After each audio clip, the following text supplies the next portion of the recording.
Grace tabernacle apostolic search உள்ளான மனிதன் புதிய நாளுக்குள் அனுதின தியானம். வியாழக்கிழமை ஆகஸ்ட் மாதம் 21 2025 ஆண்டு.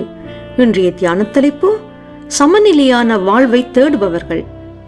இன்றைய தியான வசனம் 1 யோவான் 2:15. ஒருவன் உலகத்தில் அன்பு கூர்ந்தால் அவனிடத்தில் பிதாவின் அன்பில்லை. தியானம். பரலோக பொக்கிஷங்கள் உண்டு, இந்த பூ உலகத்திலும் பொக்கிஷங்கள் உண்டு. அவை இரண்டிற்கும் நடுவே இனிப்பான இடத்தை நான் அடைந்து விட்டேன். பரலோகத்திலும் மேன்மையானவைகளை பெற்றுக்கொள்வேன். அதுபோல இந்த பூலோகத்திலும் உச்சிதமானவைகளை பெற்றுக்கொண்டு சமநிலையாக வாழ வேண்டும் என்று கூறும் சில விசுவாச மார்க்கத்தாரை கண்டிருப்பீர்கள். இவர்கள் இருமனம் உடையவர்கள், 2 தோணியிலே கால்களை வைக்க முயற்சிக்கின்றவர்கள், அனலும் இல்லாமல் குளிரும் இல்லாமல் வாழ விரும்புகின்றவர்கள், உலகத்தால் பகைக்கப்படாமலும் அதே வேளையிலே பரலோகத்திலும் ஏற்றுக்கொள்ளப்பட்டவர்கள் என்றும் தங்களை எண்ணிக்கொள்கின்றார்கள். உலகத்திலும் உலகத்தில் உள்ளவைகளிலும் அன்பு கூறாதிருங்கள்.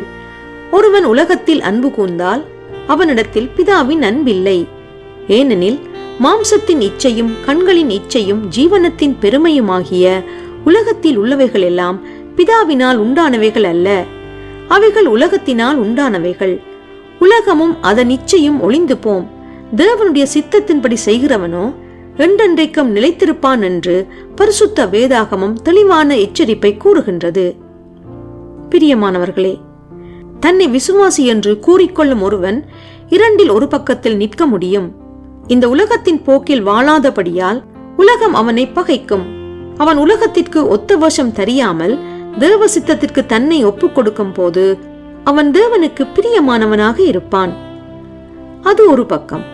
வாழ்க்கையிலே சமரசம் செய்து உலகத்தின் போக்கில் வாழ தன்னை ஒப்புக் கொடுக்கும் போது அவன் மனக்கண்கள் குருடாகி விடுகின்றது. சுத்த மனசாட்சியிலே சூடுண்டு போய்விடுகின்றது. இருதயம் கடினப்பட்டு போய்விடுகின்றது. உலகம் அவனை ஏற்றுக்கொள்ளும், ஆனால் அவன் தேவனுக்கு பிரியமுள்ளவனாக இருக்க மாட்டான். அது எதிரடியான மற்ற பக்கம். எனவே உங்கள் வழிகளை ஆராய்ந்து பார்த்து கர்த்தரிடத்தில் திரும்புங்கள். கர்த்தருடைய சத்தத்திற்கு செவி கொடுங்கள். பரலோகத்திற்குரிய மேன்மையானவைகளை நாடி தேடுங்கள். ஜெபம் செய்வோம்.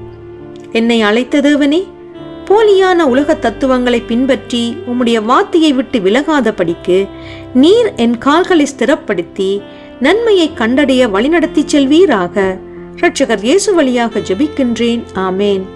மாலை வாசகம் ரோமர் 12 1 தொடக்கம் 2 வரை.